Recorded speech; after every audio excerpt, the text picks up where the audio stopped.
My name's Don Parker. I was the co-founder and CEO of Shotgun Software. We were focused on making collaboration and production management tools for digital studios, film, TV, and games. Really, our obsession was to help studios do what they do better and faster. In the last year since we last spoke, we joined forces with Autodesk, which was a partner actually for a while, and we've now joined the team. The reason why we did that is because we got to the point working in the trenches along with our clients, where we could see so many new things that we needed to build for them to help them be successful in this new age of production. And we just had this sense of urgency that we wanted to go faster, we wanted to do more. We felt like we had clarity on what needed to be built and needed to be shipped. And so it ended up working out that joining forces with Autodesk was a win for us, win for them, and win for our customers. So we're part of Autodesk is a big place. They make lots of different software, media and entertainment software, obviously. They make Maya and Motion Builder, those tools, Max. There's a whole other side of Autodesk that makes tools for architects and engineers. AutoCAD is part of what they do. So the big Autodesk vision is to help people who build things, design and imagine and create those things. So in media and entertainment, they had focused a lot on building content creation tools for artists. An artist sitting at their desk, working inside Maya, creating amazing things. One thing that they begin to realize is that instead of just providing those tools was really important, they wanted to provide ways for artists to work together and help them collaborate with each other instead of an artist sitting by themselves in Maya or in Flame. So that's why strategically they begin to realize that things that we were working on really made sense for where they wanted to go to. And that's how the conversation started. We are part of the media and entertainment group. So we sit with the teams that make Maya and Flame and Max. We collaborate closely with them. And we were collaborating closely with them before, actually. Part of what we're doing on the toolkit side, we're building tools that integrate with artist tools. And we've done that with all the Autodesk tools, but also with tools from Foundry and Adobe. And that was actually one of the questions that we asked. We said when we were thinking about merging forces together is, we need to be able to continue to work with the other software companies out there. We need to continue to be able to work with Foundry and Adobe. And, does that jive in the version of the world that Autodesk sees? And the leadership over there, Chris Bradshaw, Mark Stevens, completely bought into that, which got us really comfortable about making this move. So we're still operating under the Shotgun brand. We like the Shotgun brand. I think our customers do too. There's no reason to change that. We still, in a way, we're kind of operating independently. We have a slightly different style in the way that we've been building software. Mostly because of the way we can distribute software, and I think the problems we're trying to solve. We tend to release software sometimes twice a week because we can deliver it right to our customers. Versus, if you're working on big installed binary software, you deliver software less often. So we just have a whole different working style than they had previously. We decided, the whole goal here is to accelerate what we're doing. So we were brainstorming about how to do this well. We didn't want to come in and be crushed under the weight of a big company. And so what we decided to do is just we can leverage those resources. You may have seen it with the marketing. We're at NAB this year, and it was like we're suddenly in a huge booth. We used to be in the back, So it's awesome to leverage all the resources they have, but also kind of work independently in a way. So we doubled our resources right away when we came in. So we literally doubled in size. So they gave us a lot more resources, and there's things that they do that we used to do that we don't have to do anymore. Like I don't have to think as hard about cash flow anymore, for instance. I don't have to think as hard about the sales and marketing side. There's a bunch of people at Autodesk that think about that a lot. Instead, we can focus on working with our customers, understanding what problems they have, brainstorming about what we need to build, and focus on building those tools. We have a large appetite for what we want to try to accomplish. We've divided ourselves into separate groups, basically 3 separate groups. one part of our team is focused a lot on production management, production tracking, so shot tracking and asset tracking and getting stuff out of spreadsheets and FileMaker databases. Making sure you're centralizing that all in one place is really good for production. Helps you unlock lots of efficiencies, notes, collaboration. That's one group. Another group is review and approval, is helping the review and iteration cycle inside studios via browser, mobile, desktop tools for the screening room. And then the third piece is our pipeline tools, which is integration with all the other things that we have and the information we have right into the artist tools and onto the desktop. It's really about helping the artists do what they do a lot faster. So those are the three teams that we have. We're investing in accelerating all three of those. However, the biggest investment that we're making right now is related to review and approval. And the reason why we're investing there is because when we look at our customers' business, that is one of the expensive bottlenecks that we see. So all of our customers all day long, they have artists that are working on their art, and they have to stop and they do an iteration and they're looking for feedback from their supervisor. You want to optimize that process so your artists are getting as many iterations out in a day as possible, and you're reducing any delays. And what's happened over the last few years is where a lot of our clients would get together once a day in a screening room and look at the work. Then the supervisor would be there talking to the artists, and they'd have a good conversation, and the artist would go back to their desk and try to do another iteration for the next day. What's happened is a bunch of artists have spread out. They're not always in the same building anymore, so it's actually a lot harder to get everyone together. And then two, it's one iteration a day isn't always good enough. Sometimes you want an extra iteration, and there's lots of stories about how artists would just wait. They'd kind of be done in the morning and dailies in the afternoon, and they're sort of waiting to get to daily. So that's like a chunk of time that we think that we could be using to do another iteration. So we had already been building web-based review tools. We built a mobile app last year for supervisors so they can review work from their artists on the run. And just a couple months ago, we announced that we acquired, so literally 4 or 5 months after we joined Autodesk, a team, we acquired one of our longtime partners, Tweak Software. They make RV, the image and sequence player, amazing desktop player. The reason why we pushed to acquire that technology is because the technology is amazing, and we think it's so central to the creative cycle inside every studio. So just 2 weeks ago, we rolled out Shotgun 6 and RV 6. We took RV, we included it in Shotgun, and we gave it to our customers.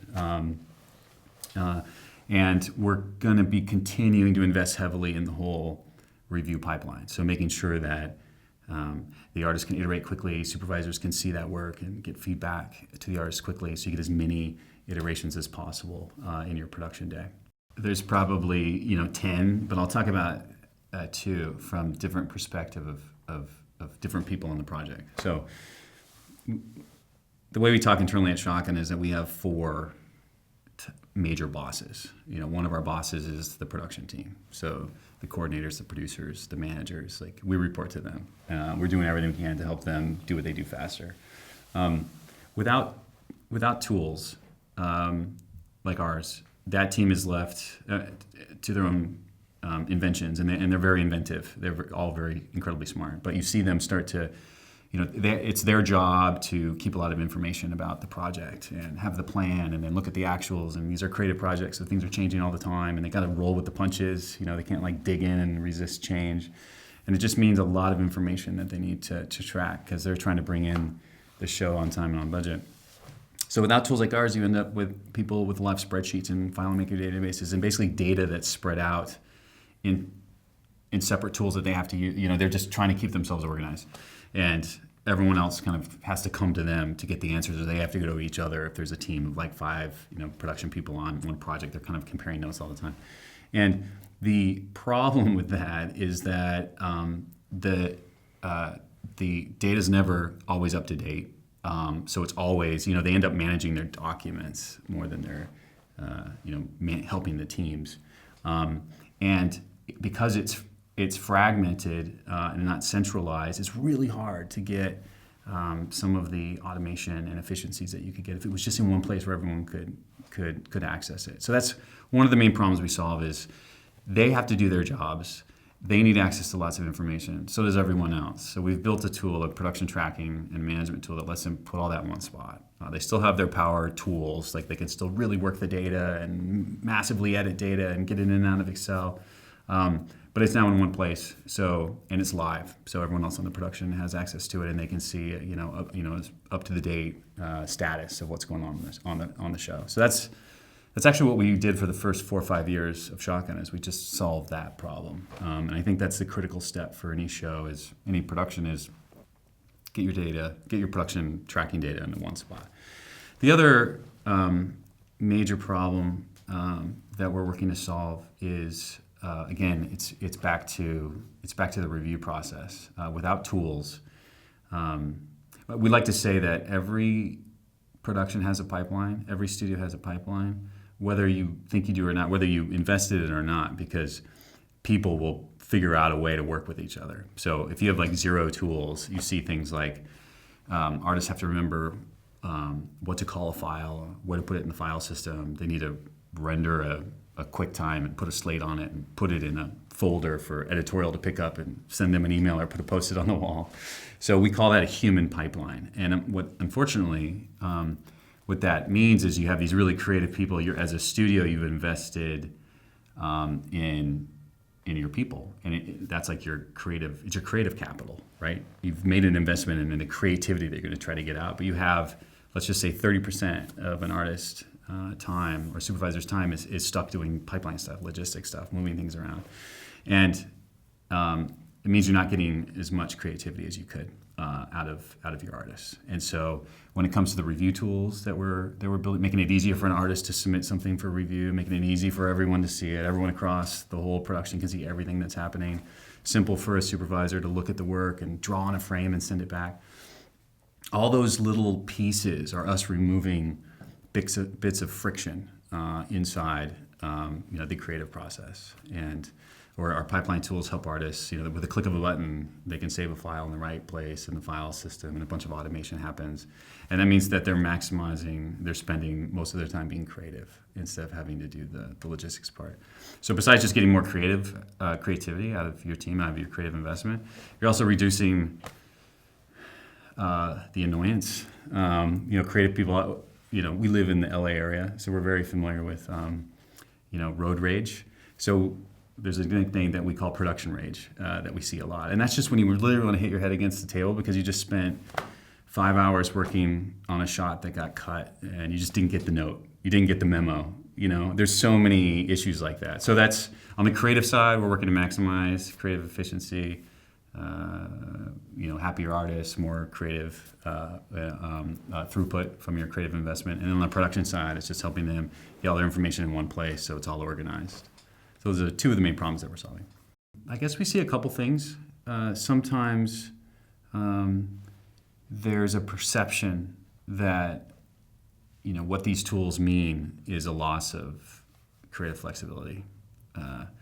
There's some studios that we've worked with. Legendarily, they're like, we don't want to we don't want to impose any tools on our artists. We want them to be able, or production teams want them to be able to figure it out themselves, do what they need to do themselves. And I think, mostly because there's, if you make the tools that we make in a bad way, it can be a horrible experience. Like you go, as a production person, you go from an Excel sheet to something that's so slow, it's aggravating. That's a bad experience. Or if an artist feels like they don't have the flexibility to just do their work and they have like all this homework to do, that's a bad experience. So I think that's one instinct sometimes that people have is, wait a second, is this gonna be a burden on us?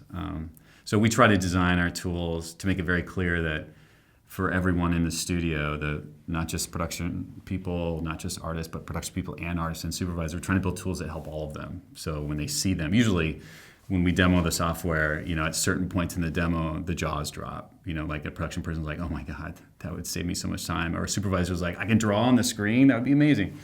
So, but we still run into that, is that thought that maybe they're going to lose some flexibility that they have.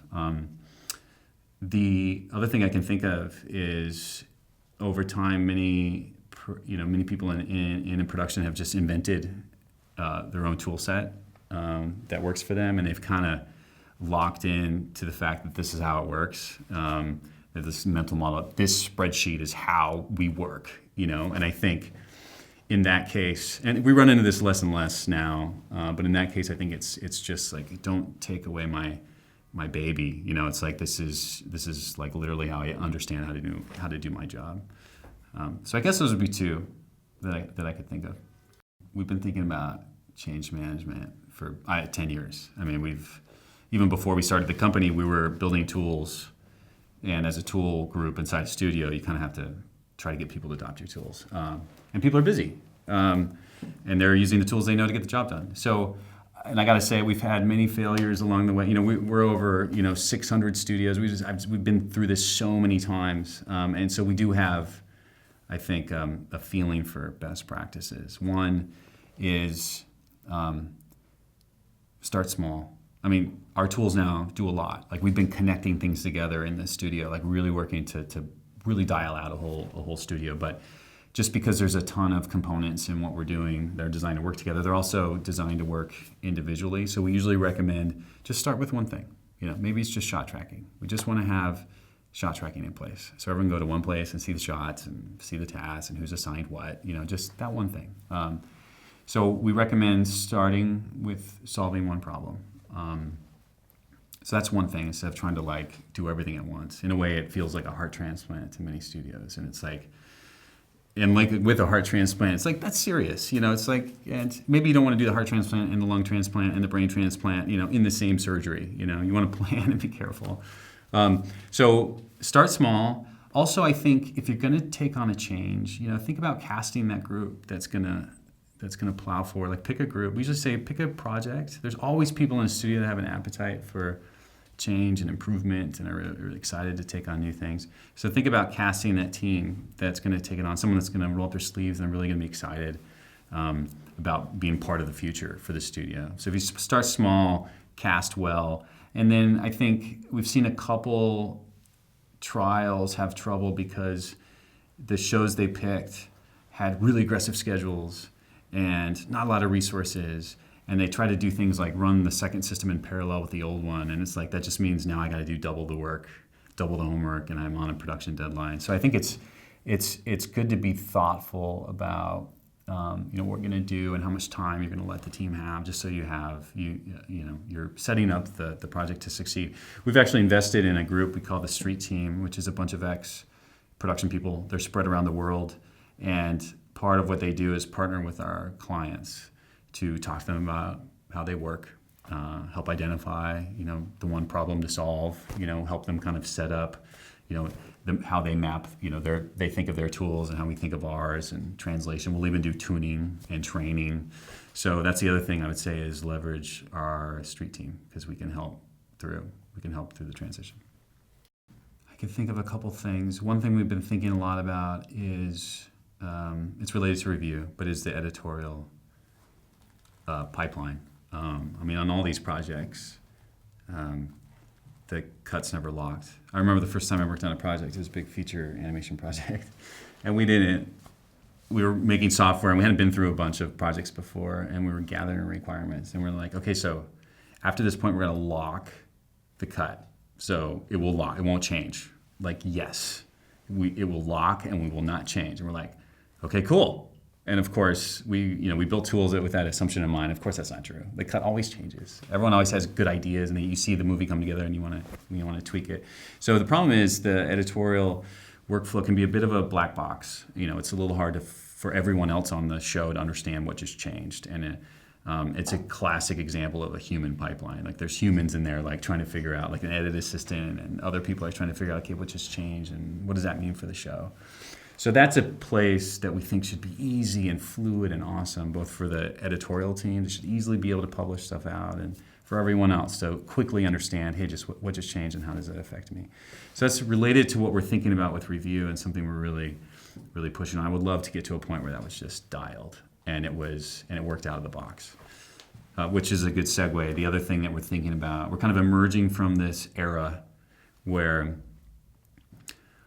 the studios we were building software for had very strong opinions of exactly how they wanted to work, and they really wanted us to give them tools that were flexible so they could get in there and design how they wanted it to work. Over the past couple years, we've noticed a big change, and now maybe it's because we're working with so many different studios, and we've just been studying the process so much. But a lot of our clients are now saying, you know what, why don't you just, take a crack at having this work out of the box, and we'd like to just, use it the way you recommend. I mean, it's been astonishing to us. Like, a lot of clients are like, no, tell us what you think. Like, are there best practices? Are we working in a weird way? Is there something that we're doing that's a little out of the ordinary? And we're like, actually.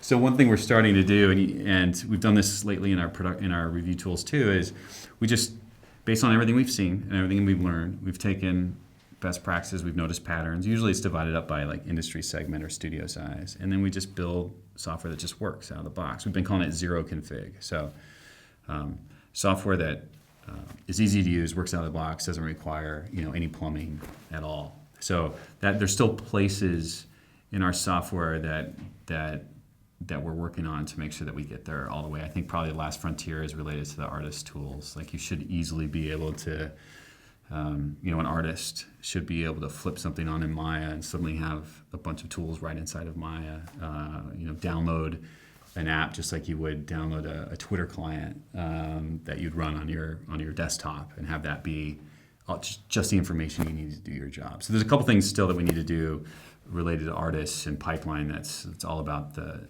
zero config. So if we get those two things done in the next year or so, I'll be really happy.